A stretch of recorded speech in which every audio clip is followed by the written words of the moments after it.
कैसे हैं आप सभी। आशा करती हूँ आप सभी ठीक ठाक होंगे। तो मैंने आपको जैसे वादा किया था, कक्षा 5, 6, 7, 8, 9 इन सभी के लिए उपसर्ग और प्रत्यय हाजिर हैं आप लोगों के लिए। आप सभी के कमेंट बॉक्स में आ रहे थे कमेंट्स कि मैम कुछ ग्रेड 8 के लिए, कुछ ग्रेड 6 के लिए। आप विश्वास नहीं करेंगे, मेरे पास कुछ कमेंट ऐसे भी आए हैं, वर्बली लोगों ने दिए हैं कि मैम कुछ ग्रेड 3 के लिए भी बनाइए। तो कोई बात नहीं, ग्रेड 3 पर अभी हम नहीं जा रहे हैं, पर उनके लिए भी मैं बहुत जल्दी एक वीडियो आपके सामने दिखाऊंगी जिसमें आप जो कॉमन एरर्स करते हैं उनके बारे में आपके लिए वीडियो बनाऊंगी हिंदी में। ठीक है, तो आज का हमारा विषय है उपसर्ग और प्रत्यय। तो चलिए हम शुरुआत करते हैं उपसर्ग और प्रत्यय की। तो सबसे पहले हम ये जान लेते हैं कि उपसर्ग होते क्या है। उपसर्ग वो शब्दांश होते हैं जो शब्द से पहले लगकर, शब्द से पूर्व लगकर शब्द का अर्थ बदल देते हैं।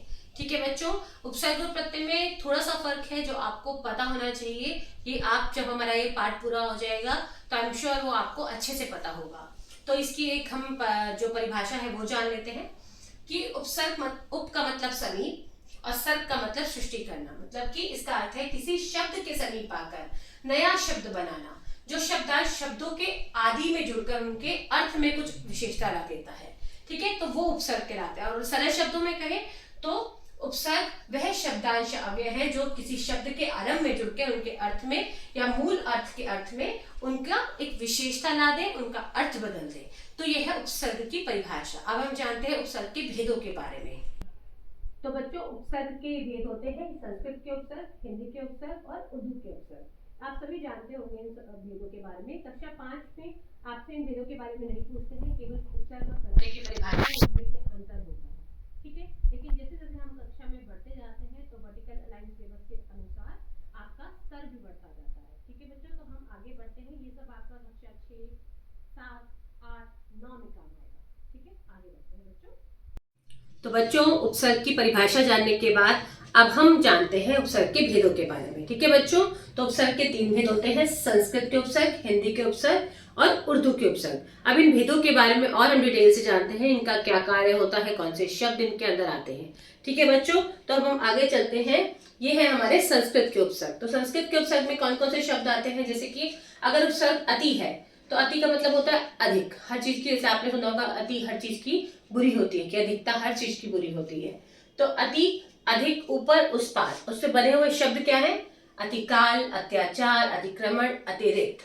तो आपने ये बात नोट करी बच्चों की जो शब्द हैं, ये शब्द अधिकतर हमें तत्सम शब्दों की याद दिलाते हैं, जिसमें पर्टिकुलर हम कई संस्कृत से मिलते जुलते होते हैं। ठीक है, अधि, अधिकरण, अधिकार, अधिराज, अध्यात्म, अप, अपकार, अपमान। अच्छा बच्चों, इसमें एक बात और नोट कीजिए कि जब उपसर्ग होते हैं उनका अपना अर्थ होता है, उपसर्ग का, प्रत्यय का नहीं होता। उपसर्ग का अपना एक अर्थ होता है, लेकिन जब हम उपसर्ग को जो शब्द बना है उससे निकाल दे तो जो मूल शब्द बचेगा उसका भी कोई ना कोई अर्थ होना चाहिए। ये नहीं कि हमें किसी भी शब्द के साथ उपसर्ग और प्रत्यय जोड़ दिया, नहीं, मूल शब्द जो होता है वो भी अर्थ के साथ होना चाहिए, और उसके बाद जो शब्द बनेगा उपसर्ग और मूल शब्द को मिलाकर उसका भी कोई ना कोई अर्थ होना चाहिए। तो ये कुछ तरह के उदाहरण है। अनुशासन, अनु से बना। अगर हम अज्ञान में से अ को हटा दे तो क्या आएगा, ज्ञान, ज्ञान अर्थपूर्ण है। ठीक है, आजीवन, अगर आ को हटा दे तो जीवन। तो आपको ये समझ आने जानी चाहिए कि उपसर्ग अगर हम अलग कर दें तो मूल शब्द का भी कोई ना कोई अर्थ होता है। इसके बाद हम चलते हैं हिंदी के उपसर्गों की ओर।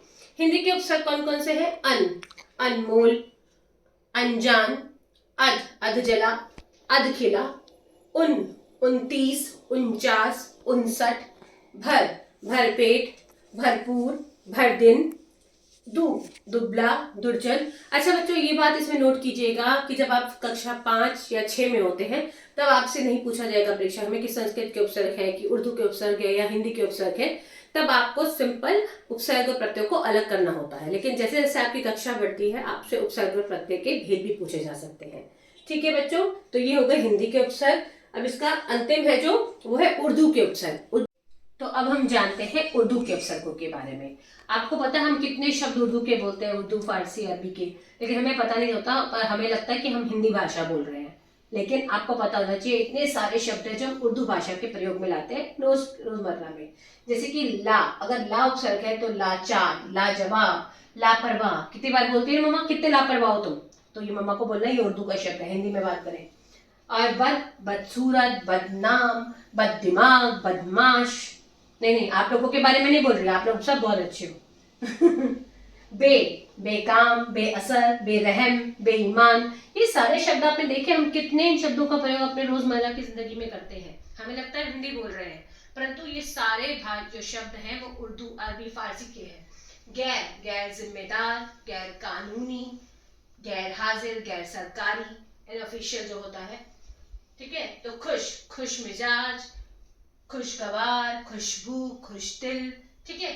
इसके बाद नालायक, नाराज, नादान, नापसंद, ठीक है। ये सारे शब्द हैं जो उर्दू के शब्द हैं, और इसमें ये सभी जो शब्द हैं ये उपसर्ग है उर्दू की। एक बार मैं दोबारा पढ़ देती हूँ आप लोगों के लिए। ला, बद, बे, कम, गैर, खुश, ना, अल, ठीक है। तो आपको आगे से अब जब भी बोलेंगे तो ध्यान रखिएगा कि हम हिंदी बोल रहे हैं या दूसरी भाषा के शब्द प्रयोग में ला रहे हैं। तो ऐसा कुछ बुरा नहीं है इन शब्दों को बोलने में, हम सभी इन शब्दों का प्रयोग अपनी जिंदगी में करते हैं, ये जुड़े हुए हैं हमारी भाषा से, ठीक है। तो अब हम पढ़ते हैं अंग्रेजी के उपसर्ग। आपको पता है हम अंग्रेजी के शब्द भी बहुत बार बोलते हैं अपनी, और ज्यादातर आप हिंदी भाषा बोलते समय भी हम बहुत सारे शब्द अंग्रेजी के लेके आते हैं। तो अंग्रेजी के शब्द हैं सब जज, sub committee, sub inspector, deputy collector, deputy registrar, deputy minister. उसी प्रकार वाइस चांसलर, वाइस प्रिंसिपल, है ना। और general manager, general secretary, chief minister, chief engineer, chief secretary, ठीक है। Head master, head mistress, head clerk. तो ये सारे जो शब्द हैं, सब, डिप्टी, वाइस, जनरल, चीफ और हेड, ये सभी अंग्रेजी के उपसर्ग हैं। आपसे हो सकता है छोटी क्लासेस में ये नहीं पूछेंगे कि कौन सी उपसर्ग है, कौन से भाषा के हैं, तत्सम है या हिंदी के हैं, उर्दू के हैं या संस्कृत के, लेकिन हो सकता है बड़ी कक्षाओं में, कक्षा 9 या कक्षा 8 में हम ये सब चीज पूछ सकते हैं अपनी परीक्षाओं में। तो ध्यान रखिएगा कौन से उपसर्ग कौन सी भाषा से आए हैं, ठीक है। तो बच्चों ये था उपसर्ग, ये हमारी जो आज की वीडियो है उसका भाग 1 था। अब भाग 2 में जल्दी मिलेंगे हम। भाग 2 में क्या होगा, भाग 2 में होगा प्रत्यय, और उसके बाद बिल्कुल भी इस वीडियो को आगे तक देखिएगा भाग 2 को, क्योंकि मैं उपसर्ग और प्रत्यय में कुछ जो अंतर होते हैं जो आपको अधिकतर क्लासेस में नहीं बताए जाते हैं वो आपको मैं बताऊंगी यहाँ पर। और आपको ये भी बताऊंगी कि कुछ शब्दों में उपसर्ग का भी प्रयोग होता है और प्रत्यय का भी प्रयोग होता है, दोनों का, एक ही शब्द में आगे पीछे करके दोनों का प्रयोग होता है। और वो कैसे होता है वो अगली कक्षा में मैं आपको बताऊंगी, अगली कक्षा मतलब अगली वीडियो में, और उपसर्ग और प्रत्यय के भाग 2 में। तो तब तक अपने आप का ध्यान रखिए, स्वस्थ रहिए, मस्त रहिए और खुश रहिए। धन्यवाद।